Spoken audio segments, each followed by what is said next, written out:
Hello hello मेरे प्यारे प्यारे दोस्तों, आपका मेरे चैनल में स्वागत है। मेरे चैनल का नाम है रजनीकांत सिन्हा। ये यूट्यूब का चैनल है ना? यही तो है। और मेरा अकाउंट नंबर क्या है? यही है। इसमें तुम्हें सेंड करना है।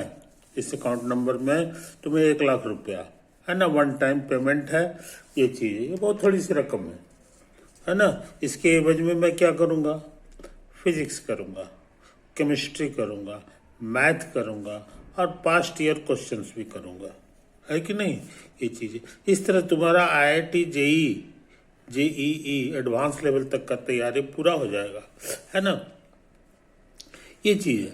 तो ये समझ। और क्या खास बात है सो समझ लो। पूरे हिंदुस्तान में ऐसा कोई आदमी नहीं है जो तीनों सब्जेक्ट आईआईटी लेवल का पढ़ा सके। फिजिक्स भी जानता हो, केमिस्ट्री भी जानता हो, मैथ भी जानता हो। ऐसा है इंसान सिर्फ अकेले मैं हूं, है ना? फायदा फायदा ये है कि तुम्हारे किसी नॉलेज में गैप नहीं रहेगा।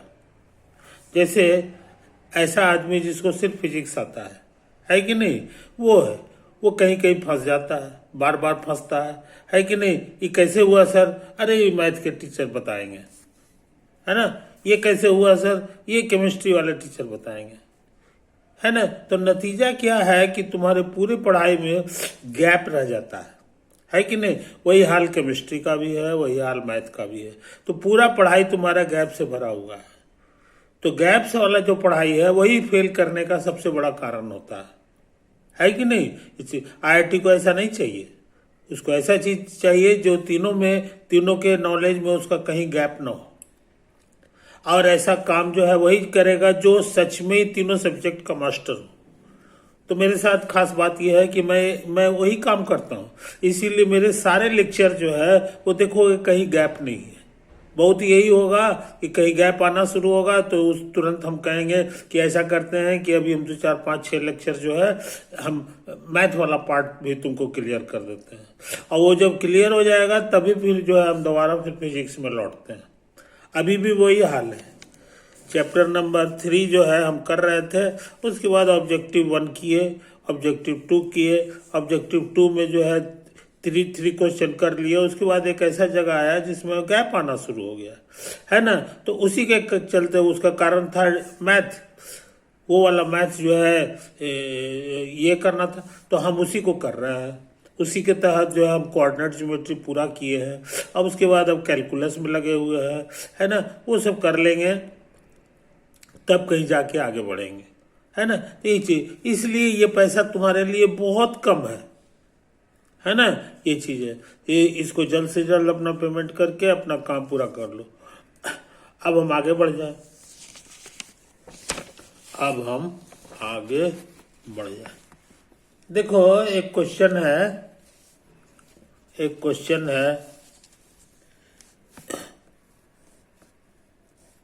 fx प्लस gx, है कि नहीं? जोड़ने के बाद एंटी डेरिवेटिव निकालो। अब अलग अलग एंटी डेरिवेटिव निकालो।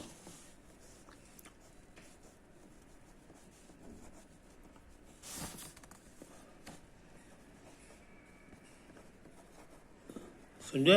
और उसके बाद जोड़ो, दोनों सेम देगा। ये कैसे आया है इसका प्रूफ करने जा रहे हैं। है कि नहीं? Suppose anti derivative of FX ये हमारा कैपिटल एफएक्स है, and anti derivative of GX ये हमारा कैपिटल जीएक्स। समझे? इसका क्या मतलब होता है सो समझ लो। इसका डेरिवेटिव ये वाला हो जाता, समझे? और उसी तरह से ये राइट हैंड साइड जो है उसका डेरिवेटिव तुम्हारा लेफ्ट हैंड साइड वाला हो जाएगा, जीएक्स हो जाएगा, है कि नहीं? हमको क्या प्रूव करना है? टू प्रूव कि इसका एंटी डेरिवेटिव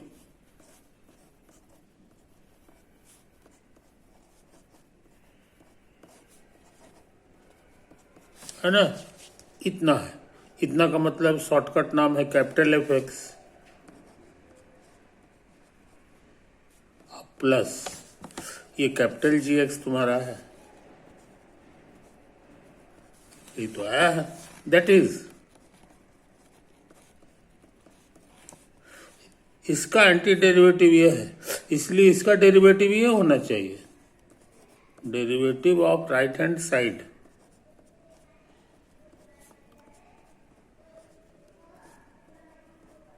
बराबर लेफ्ट हैंड साइड। आई बात समझ में? यही तो प्रूफ करना है। तो ऐसा करें, एलएचएस उतार लें, D by D X of F X plus G X. आई बात समझ में? अच्छा, डेरिवेटिव का नियम पढ़े हो, डी बाई डी एक्स दोनों में सट जाता है।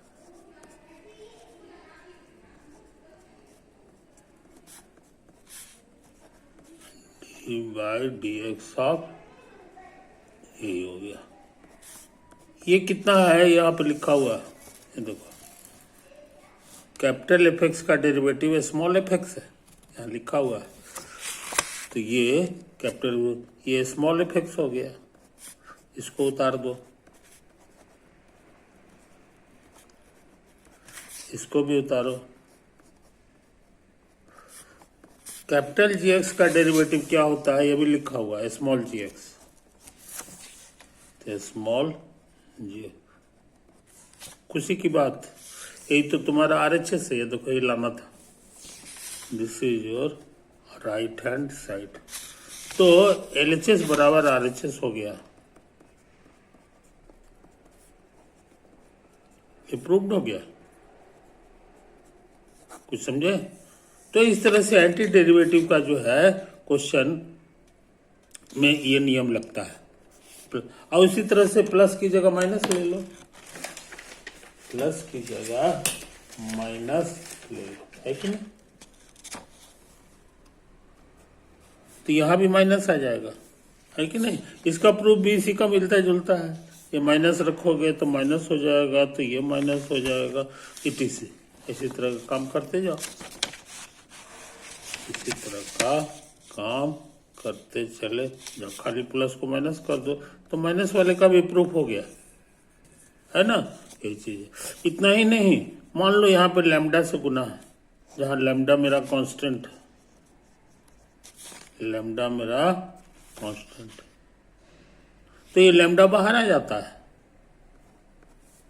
इसका प्रूफ भी वो उसी तरह से होगा, यहां भी लैम्डा बाहर आ जाएगा, यहाँ भी सॉरी, यहाँ माइनस वाले में तो माइनस आ जाता है, और लैम्डा से गुना कर दोगे तो ये लैम्डा बाहर आ जाएगा, है कि नहीं? लैम्डा कांस्टेंट है। अब पूछोगे इसका प्रूफ, तो इसका प्रूफ भी इसी टाइप का होगा, सिर्फ ये जो है ना ये जो है यहाँ पे लैम्डा लिखाना होगा, यही चीज। तो ये लैम्डा आ गया, ये लैम्डा है कि नहीं? अच्छा, ये हो गया। तो लैम्डा हमारा डेरिवेटिव के नियम में भी कांस्टेंट बाहर आ जाता था, तो ये बाहर आ गया। तो इस तरह से हम लोग सारा प्रूफ कर लिए, ये 3 थ्योरम को एक साथ किए हुए। इस नियम को क्या कहते हैं सो समझ लो, इसी का नाम है linearity to rule of derivative, anti derivative, linearity rule of anti derivative. सही बात समझ में? कोई दिक्कत नहीं। अब सोच रहे हैं ना कि एक सवाल बनावे, एक सवाल बनावे, है कि नहीं? Question, calculate anti derivative of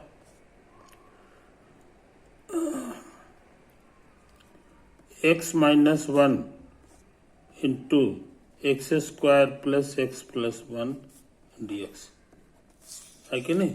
इसका आंसर करना है। कि ये कितना होगा, तो तेजी से काम करते हैं, तेजी से काम करते हैं। स्कूल में पढ़े हो a माइनस बी गुना A square plus A B plus B square, उस फॉर्मूला से A Q minus B Q हो गया ये। बस गुना करके देख सकते हो, सब कट जाएगा, इतना ही बचेगा। कहने का मतलब क्या हुआ जनाब, दिस इज योर एक्स की एक्स एक्सिस और -1 है कि नहीं। अब देखो लीनियरिटी रूल लगा दें, क्योंकि यहाँ माइनस है, एंटी डेरिवेटिव दोनों के बगल में आएगा, 1 इंटू dx है कि नहीं। तेजी से काम कर रहे हैं, ये फॉर्मूला सीख चुके हो है कि नहीं। इसमें एक पावर बढ़ जाता है और इसी से डिवाइड भी हो जाता है। 3 पावर है तो 3 यहाँ लिख दिए, 4 रहता तो 4 4 यहाँ लिख देते, लेकिन यही नियम लगता है।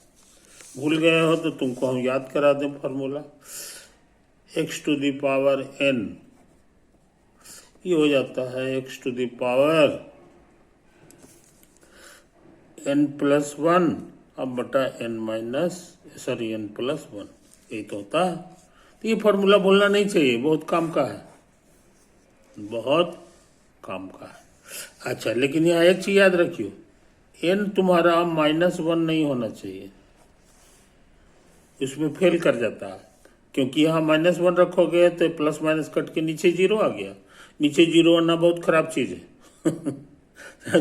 इसीलिए ये फॉर्मूला फेल कर जाता है। अब पूछोगे कि मान लीजिए हमारा n जो है सच में -1 हो जाए तब क्या होगा, इसका आंसर क्या होगा। ये तो होगा नहीं, कुछ दूसरा होगा। तो इसको जरा बढ़िया से देख लो, माइनस पावर के मतलब होता है 1/x। अब तुमको ऐसा चीज खोजना है जिसका डेरिवेटिव इतना होता है, वही आंसर हो जाएगा। डेरिवेटिव क्या होता है, तो तुमको याद होना चाहिए एक दो गो फॉर्मूला डेरिवेटिव का, d/dx ऑफ एक्सपोनेंशियल फंक्शन। ये इतना बेहतरीन फंक्शन है कि इसका आंसर भी इतना ही हो जाता है, समझे कि नहीं। अब ज्यादा तुमको याद करने की जरूरत नहीं है, ज्यादा याद करने की जरूरत नहीं है, समझे कि नहीं। अच्छा, और तुमको पता होता है कि इसमें अगर लॉग लगा दो, नेचुरल लॉग, समझे, तो उसका आंसर ये एक दूसरे को खत्म कर देता है कि नहीं। इनवर्स फंक्शन है तो ये x दे देता है, x देता। अब हम सोचते हैं ना कि इसमें d/dx लगा दो, d/dx लगा दो, तो इधर भी d/dx लगाना होगा। और इसका आंसर क्या होता है याद होगा, ये 1 होता है कि नहीं। अच्छा, अब हम जो है, अब हम यहां पर थोड़ा सा चेन रूल लगा दें, ये है ना, इसको लिखेंगे d of natural log e to the power x, कोई दिक्कत। और d यहाँ पर ये नीचे dx है तो ये dx को यहाँ लिख दो। अब यहाँ पर जो कुछ लिखेंगे वही चीज यहाँ लिखना होगा। तो यहाँ क्या लिखा जाता है सो समझ लो, एक फंक्शन को हटा दो और खाली इसको उतार दो, यही चीज यहाँ भी लिखना पड़ेगा बैलेंस करने के लिए, समझे कि नहीं। इस नियम को क्या बोलते हैं किताब वाले, वो बोलते हैं chain rule, by the chain rule of derivative, of derivative, समझे, ये तो कहलाता है। अच्छा, अब क्या करें, तो हम जो है यही काम कर रहे थे, यहीं पे फंस गए थे। अच्छा, इसके इधर क्या लिखा हुआ है सो समझ लो, ये बराबर 1 है, बराबर 1 है कि नहीं। यही लाइन हम लिख रहे थे। अच्छा, अब सुन लो कहानी, इसका आंसर याद होगा, इसका आंसर इतना ही होता था। इसको उतार दो,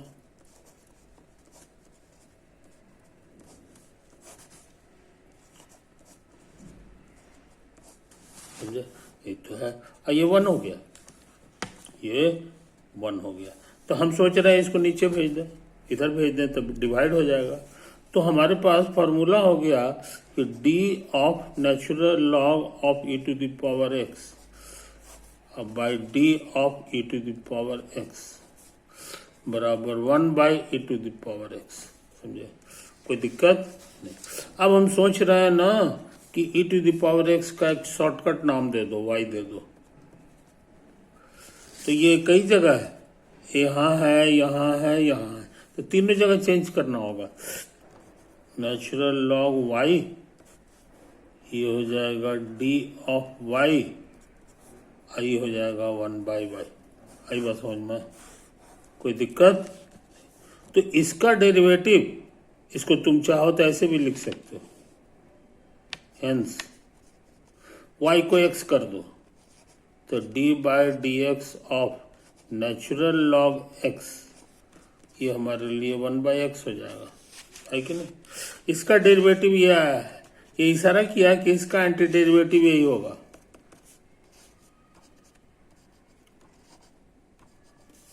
बराबर नेचुरल लॉग एक्स। आई बात समझ में? इस तरह ये खतरनाक क्वेश्चन का जो आंसर हम लोग खोज लिए, यहीं पे हम लोग फंसे थे। तो इसका छोटा सा आंसर होता है नेचुरल लॉग एक्स, बस। ये देखो, इसे हम लोग खोजे, है ना? तो इसलिए तुमको अंदाज लग गया होगा कि एंटी डेरिवेटिव का जो पढ़ाई है ना, वो डेरिवेटिव वाले पढ़ाई से काफी ज्यादा डिफिकल्ट है। बहुत डिफिकल्ट है, एकदम उल्टी दिशा में चलना पड़ता है ना? तो कभी बन जाएगा, कभी नहीं भी बनेगा। इसीलिए एंटी डेरिवेटिव वाला जो सवाल रहता है वो बहुत थोड़ा सा बनता है, बहुत कम ही क्वेश्चन है जिसका आंसर इंसान खोज पाया। बहुत सा एंटी डेरिवेटिव का क्वेश्चन है जो लोग नहीं जानता है उसका आंसर, ये चीज समझ लो। तो इस तरह मैथमेटिक्स कैसे डिफिकल्ट होता जाता है जिसका कोई सामने। ये फॉर्मूला हमको बताना जरूरी था क्योंकि ये पूरा फिजिक्स में भरा हुआ है। ये वाला हो गया, है कि नहीं? और उसके बाद इसका फॉर्मूला है कि नहीं? ये सब हमारा बहुत इंपॉर्टेंट फॉर्मूला है। एक और तुमको सिखाया है कि ई टू द पावर एक्स का डेरिवेटिव हो चाहे एंटी डेरिवेटिव हो, ये जस का तस रहता है, जस का तस रहता है कि नहीं? और 1 बाई एक्स का ये होता है। तो इसको जो है ना, ये वाला जो पार्ट है, ज्यादातर किताब वाले ऐसे लिखते हैं, dx बटा x, 1 बटा नहीं लिखता है, अब बराबर नेचुरल लॉग x, है ना? अब बहुत से किताब वाले इसको ऐसे भी लिखता है, एलओजी लॉग, ये x, और लॉग के केस में बेस में कुछ लिखना रहता है, तो बेस में e होता है, समझे? ये तुम जानते ही हो, 2.7 होता है करीब करीब।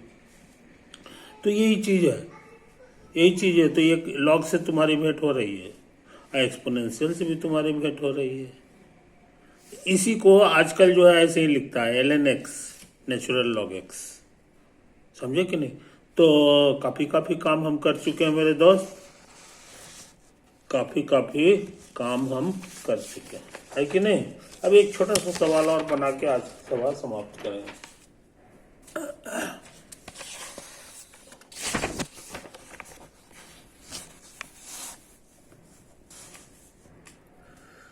एंटी डेरिवेटिव का ही सवाल बनाना है। तो मान लो कि लिखा हुआ है x square minus 3x plus 1 by x और dx, है कि नहीं? लिनियरिटी रूल रहेगा क्योंकि प्लस माइनस है। तो ये हो गया इतना, कांस्टेंट बाहर फेंक देगा, और ये x dx, और ये तुम्हारे लिए 1 बाई एक्स और dx हो गया। कुछ समझे?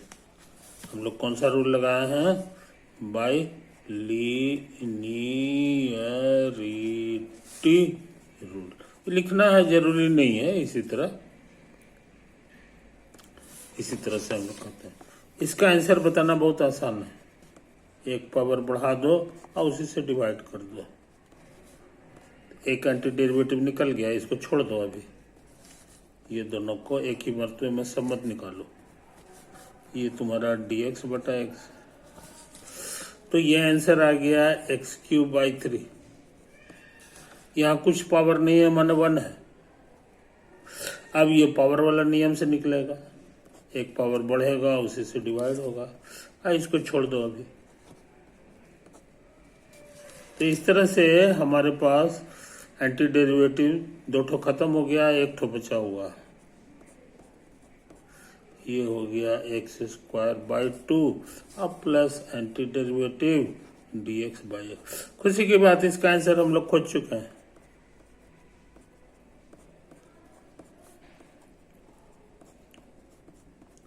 ये होता है नेचुरल लॉग x, बस, है कि नहीं। और तुमको एक चीज और सिखा दिए, जब सारा एंटी डेरिवेटिव खत्म हो जाए तो लास्ट में एक तो c जोड़ देना चाहिए और वर्ड्स में लिख दो where c is a constant. तो क्वेश्चन तुम्हारा यही था, उसका आंसर क्या हो गया सो जान गया। उसका आंसर क्या हो गया, x² - 3x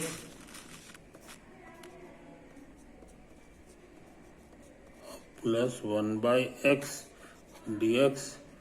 इसी का आंसर आया है x³/3 और माइनस इतना, ये इतना प्लस इतना, है कि नहीं। सवाल बन गया। किताब से आंसर चेक कर सकते हो या बिना किताब के भी चेक कर सकते हो। उसका क्या ट्रिक है सो समझ लो। इसका डेरिवेटिव निकालेंगे, अगर इतना आ जाता है तो कहेंगे आंसर मेरा सही है। तो चेक करो, d/dx of x³/3 minus x²/2 और प्लस नेचुरल x और प्लस लिनियरिटी रूल डेरिवेटिव में भी लगता है। तो 1/3 बाहर, 1/2 बाहर,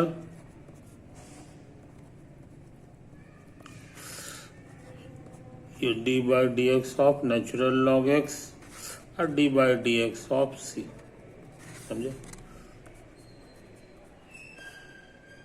डेरिवेटिव कैसे निकलता है याद होगा, ऐसे लिख के एक पावर कम कर देते थे। यहां भी वही ट्रिक लगेगा, 2 इधर आएगा, एक पावर कम जाएगा। इसका आंसर याद होगा, log x का डेरिवेटिव 1/x होता है, कांस्टेंट का डेरिवेटिव 0 होता है। सारा डेरिवेटिव निकल गया, 3 कटेगा, x², 2 कटेगा, माइनस x पे एक पावर x हो गया, अब प्लस 1/x। आई 0 जोड़ेंगे तो इतना ही रह जाएगा। अब इसको चेक करो कि एग्जैक्टली यही चीज आया है कि नहीं है। अरे रॉन्ग, जल्दी में हम लोग ये 3 लिखना भूल गए।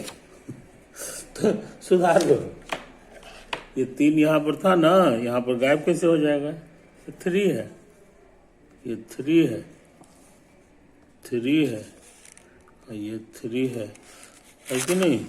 अच्छा, तो इसका आंसर में यहाँ पे 3 लिखाएगा। अब सही हो गया। अच्छा, तो अब इसमें चेकिंग के लिए में भी इधर 3 लिखाएगा। तो ये 3 है, ये हमारा 3 है। हाँ, अब चेकिंग कर लो, x² - 3x प्लस 1/x आ गया। इसलिए यहाँ पर लिख देंगे वेरीफाइड। वेरीफाइड, अब किसी प्रोफेसर की जरूरत नहीं है, तुम खुद से ही चेक कर ले सकते हो कि सब काम सही किए हो तुम। ओवर।